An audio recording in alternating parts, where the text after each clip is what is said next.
Greetings and salutations, Michigan Ultimate Survival League members, owners, friends, and family. It is I, James L. Seegers, coming to you on a daylight edition of the Commissioner's Corner, playoff edition, week 1/week 2. Looking forward to. It is the last day of November, folks. December starts tomorrow, and had a few good games. Hello, Cassandra. Just getting started here. Had to figure out what was making all the background noise. Turns out it was Lennon's fan was being picked up big time in the background. So, what do you know? So anyway, here we go. In case you do not know, in case you do not notice this tab right here, which you can't see my mouse for some reason on here, but you can see me highlighting things. If you hit the playoffs tab, this will show you the playoff brackets for not only the muscle playoffs, but also, by the way, sound a lot better, I know. Sarah Krasansky reached out to me to make sure I was okay because I sounded terrible during the last podcast. I appreciate the reach out. But I do feel a lot better. I never felt bad, just had no voice, you know. So here we are. This is the playoff bracket for both the muscle and the suck bracket. You look down here. We'll look through some of these games here. But obviously, the most important ones are up top. These are the games that determine the champions for the Survivor League. First of all, Paul Wallenwine's luck ran out. He had a 7-4 season, his debut season in the Survivor League with 921 points. Unfortunately, when it mattered most, he could only muster up 33 points, led by horrendous performances by Jalen Hurts, Devonta Freeman, Jake Elliott. Those are his low scores. David Montgomery couldn't put up much against the Lions. That's kind of sad. Brandon Ayuk, Tyler Lockett, Noah Fant, the Bears. This is your lineup. This is your lineup for the playoffs, bro. Maybe you scored so many points because you used all your best players, but nevertheless, they did not total for jack squat for this one. Giggle comes in with a much more respectable lineup, although they didn't really set the world on fire with 47.72 points. They got lucky. Tom Brady with 5.17. Melvin Gordon disappointed. Adam Thielen saved your ass with 17.6 points.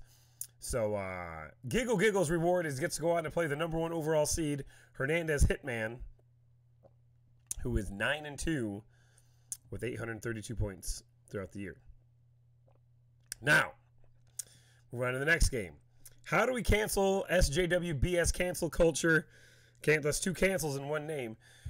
Before it's too late. Well, we'll have to wait till next year to find out, apparently, because the wild card, Game of Jones, Josh Dalecki, rookie season, took his team to 4-7, did score 879 points, however, comes out of nowhere and shocks the world as he defeats Pat Provost by 95.47 to 90. Now, these are real scores here, unlike that other game. How do we cancel? Doubled up almost Giggle's score. But good performances across the board here. Deebo Samuel primarily worked for both of them. Aaron Rodgers had a huge game against the Rams. Nick Folk, both of them had him in. Scored 18.5 points. That's nuts. But they canceled each other out. Mark Andrews canceled each other out. So there's a lot of doubles here. Most notably, Aaron Rodgers outperformed Joe Burrow. Although Austin Eckler outperformed his running backs. But the biggest hitter was, Aaron Rodgers was the difference here. 19.4 to 10.3. He won 95.47 and 90. So Game of Jones will go on to place Thielen Lucky Punk.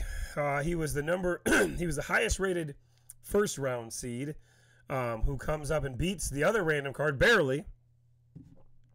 The Fabulous Baker Boys.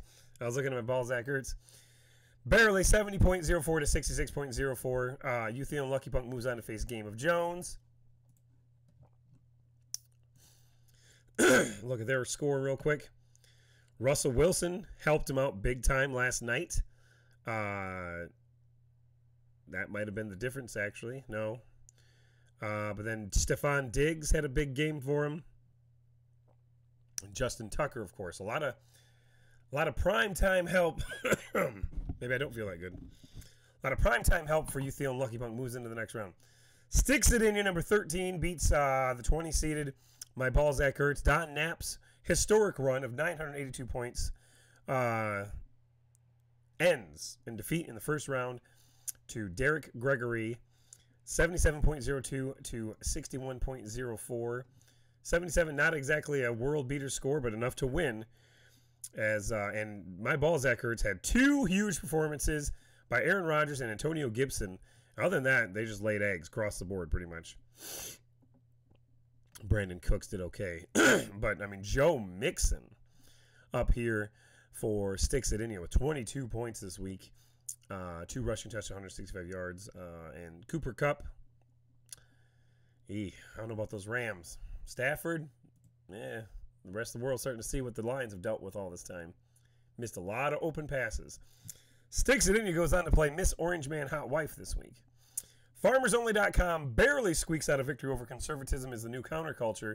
That means both Pat Provost teams are eliminated in the first round. Call it a liberal conspiracy, but it is true. They are out. FarmersOnly.com got an absolute dud from Lamar Jackson thanks to his 4 interceptions, but luckily it wasn't enough to hurt him as Austin Eckler and Mark Andrews, although he had Mark Andrews too, barely squeak out. The difference here is going to be, where is your difference at? Oh my God. Mark Andrews is there. Deebo Samuel outscored him. I guess Devontae Adams and Austin Eckler. There you are. There's your differences right there. He goes on to play Tips and Tricks. Dominic Mulkey, another first-time owner. Got a lot of first-time owners here in the first 2 rounds here. Zeke's relationship corner. He had the highest amount of points all year long. Ended up with the second highest amount in the last week. Defeats Steel City Sackers as Tom Farmer defeats Dustin Hanson by 58.19 to 51.88. Not a lot of scores here. Deebo Samuel was started. Antonio Gibson was started. Jalen Hurts hurt him. But he'll go on to play DeWyans, who is pretty much the best team all along, and then ends up in, I think, the number 2 seed overall. Brady's backup. He got randomized and it cost him the conference title. So thus a first-round bye. But Super Original was wild carded in. Paul Smith almost pulls it off, but Brady's backup barely pulls it out. 59.86 to 53.36. Very low scores, but enough to get it done. Led by Adam Thielen's 17.6 points. Super Original was led by Austin Eckler's 13 points. But his running backs, Christian McCaffrey, it's a miracle this guy won with starting him because he only got 1.75 points. DeAndre Swift, why would you start a Lion in the playoffs, dog? That's a terrible move. Luckily, it didn't cost you as you scored 59.86, barely defeating Super Original 53.36. We go down. Oh, and Brady's backup's reward gets to play a lot next round. Rocky Keeling, he skid by the skin of his teeth all year long with a paltry 784 points for the season, which is good for 72nd last I checked, out of 84 teams. Didn't matter. He put up dog shit numbers again this week. But Lawrence Weinberg puts up an abysmal 32.79 points, meaning that Rocky Keeling's lucky streak continues. He says it's 99% luck. Well, I would agree. 56.45 is enough to get into play Matty Bradley next round as Cloacal Kiss. The Apache Chiefs and Better Bring Your A game were neck and neck all day Sunday. And I woke up this morning to see, well, maybe it was Monday morning. I don't remember. I didn't look Monday morning. That Better Bring Your A game brought his A game and demolished the Apache Chiefs when the push came to shove at the end. I'm going to look and see how that one went. It was Leonard Fournette. I must have not watched the second half games because, yeah, Leonard Fournette, he started him, and oh my God, was he rewarded. 34.05 points for Leonard Fournette. That is going to be in the discussion for greatest performances of all time. And combine that with Deebo Samuel, 16.4. No one else really did anything. Lamar Jackson, 4.2 points. We knew why, because of 4 interceptions, but yikes. Well, that's where you're at. I mean, I didn't even watch after the second half games because that, yeah, like that was nuts, man. So, yeah, 34 points. That outscored Weinberg's team, I'm pretty sure. It did. Honolulu Blue Ball scored 32.79 points. Leonard Fournette scores 34.05. Yamini. His reward, he gets to go play Whispering Eyes, Jason Taylor's team, 8-3. So, again, your matchups for next week are Giggle Giggle versus Hernandez Hitman, as Michael Myers keeps the dream alive with his 47-point victory there, versus Hernandez Hitman as Antoine Bacon, the number 1 overall seed, looks to move on. Game of Jones, Josh DeLucky takes on Adam Thielen, or You Thielen Lucky Punk, Brian David's team. Sticks It In Ya, which is Derek Gregory, takes on Kim's Long Dong, Miss Orange Man, and Hot Wife. FarmersOnly.com, Matt Farmer, he's a former champion, as is Sticks It In Ya, I believe. Or not Sticks It In Ya, You Thielen Lucky Punk. Tips and Tricks, Dominic Mulkey takes on FarmersOnly.com. Tom Farmer takes on Gary King, another former champ. And Brady's backup, Young Cromwell, takes on a lot of Velada. Rocky Keeling takes on Maddie Bradley's Cloacal Kiss. And then Rob Jazerski takes on Jason Taylor. Those are your matchups for the real bracket. The supplementary bracket, the suck bracket, had a little bit of action. Some people didn't even submit lineups, and it doesn't matter. It doesn't matter. I mean, we don't care about the suck bracket. If you don't care enough to submit, we don't have time to randomize your ass. So you'll see that some people are going to get buys in the second round because the people in the first round didn't care enough to submit a lineup, and we know who you are. We'll remember you when push comes to shove. So, although most of you guys are pretty good owners historically. But let's look at it. Squadrils barely defeats Helmets on 98 to move on to take on Tenacious D. Josh Crampton, thanks for the snow pants. Hockenstein loses a close one to the Dublin Drunks. Then you have Aiken for a Ship and Jay Footman Can did not bother to submit a lineup. So thus, they neither of them win. Toon Squad versus Winnie Cooper. Winnie Cooper is the defending champion, and he didn't submit a lineup for the suck bracket as an act of protest for being a shitball all year, I guess. So now you see me, now you don't. They're going to get an easy pass into the next round. Let me ask you a question. 41.29 to Mo Tony Mo Problems didn't perform, so whatever. Let me ask you a question. Goes on to face Digger Phelps. I did submit a lineup, but I still lost, of course. Malin Incorporated. Paul Ward moves on to face Golf and Balls next week. That's Christopher Russell. Stafford's Bastards and Your Mother Likes My Defense are both losers. They didn't submit some lineups. Fuck them. So they don't get anyone in the next round. The Black Hole defeated the Clockwork Elves, and they move on. They'll have a bye next week. Chubberts didn't submit a lineup. He's a bum. Dom Valenti, I'm sorry, but goddamn, man, people with your pedigree should not submitting a lineup for these things. Bleeding Blue Bombers wins. Low Hanging Fruit beats Show Me Your TDs. They'll play each other next week. Take Your Vax and Shove It. Defeated Nasty Nutria moves into the next round to face Michael Myers. Concussion Protocol moves on to face Fly Eagles Fly. Ted Lasso's Biscuits defeats Play with Mike Ditka. Tony Cromwell's season is officially over. He's just helping his son now, as Ted Lasso's Biscuits goes on to face Brady's Balls, who defeated Pay Calvin His Money. Alabama Muff Riders defeats BVC. So Alabama Muff Riders goes on to face You're in Trouble next week. True Blue Wrecking Crew defeated the Donkey Punchers, Will Green. He's got too many kids to pay attention to the suck bracket, I guess. As they will go on to face Pay Dirt Pimps. And the Orange County Oysters, not only did Scott Miller not submit a lineup, neither did his wife. They both lose, which means Jeremy Orr's team will get a bye into the next round.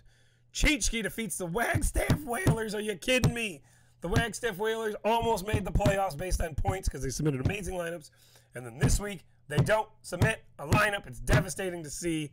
Cheechki moves on, and he'll play the Mac Attack is back. Jack, my wife, the only person in my family that won a game this weekend. And then LP Rails defeated Tallywhackers. Josh Crampton didn't care. Crampton, submit a lineup this week, please, because I don't want to. Nobody in the second round should not be submitting a lineup, is all I'm saying. I'm going to tag every one of you motherfuckers. And then, Most Known Unknown defeats the Brooklyn Brigade, my brother, by a score of 72.26 to 72.03. That is 23/100ths of a point. Yamini. That's close. And then finally, Honolulu Blues, not to be confused with Honolulu Blue Balls, which they shouldn't because they doubled their score, defeats Cody Cole, that strange character, 69.79 to 58.36. And they will go on to play Cyan Nasty's notch above top notches. So, please to God, if you're one of these teams, submit a lineup. Squadrels versus Tenacious D. The Dublin Drunks, you do not have to submit a lineup. You will win automatically. Same with Now You See Me, Now You Don't. Let me ask you a question. Digger Phelps, submit a lineup. Malin Incorporated Golf and Balls, submit lineups. The Black Hole, no need to submit a lineup. By the way, The Black Hole comes from a game called Nightmare that I played as a kid that is doing a 30th anniversary re-edition on Kickstarter. So if anyone wants to know what to get me for Christmas, Cassandra, that's what you should do. That's where The Black Hole comes from. That's why I say it that way. Bleeding Blue Bombers, low-hanging fruit. They're playing each other. Take your vax and shove it. The old Johnny Paycheck Classic taking on Nabtam Knights. Concussion Protocol taking on Fly Eagles Fly. Ted Lasso's Biscuits taking on Brady's Balls. Alabama Muff Riders taking on You're in Trouble. True Blue Wrecking Crew taking on Pay Dirt Pimps. Kakambas can get by without submitting a lineup this week. Cheechki versus the Mac Attack is back. Jack. LP Rails versus Most Known Unknown. Honolulu Blues versus Sag Nasty's Notch above top notches. There you have it. There are your playoffs for round 2 on both the suck bracket and the regular bracket. Well, that wraps this one up. Hope you all submit lineups this week, especially you in the regular bracket. I'm sure you will because you actually are paying attention. But the suck bracket, we don't know.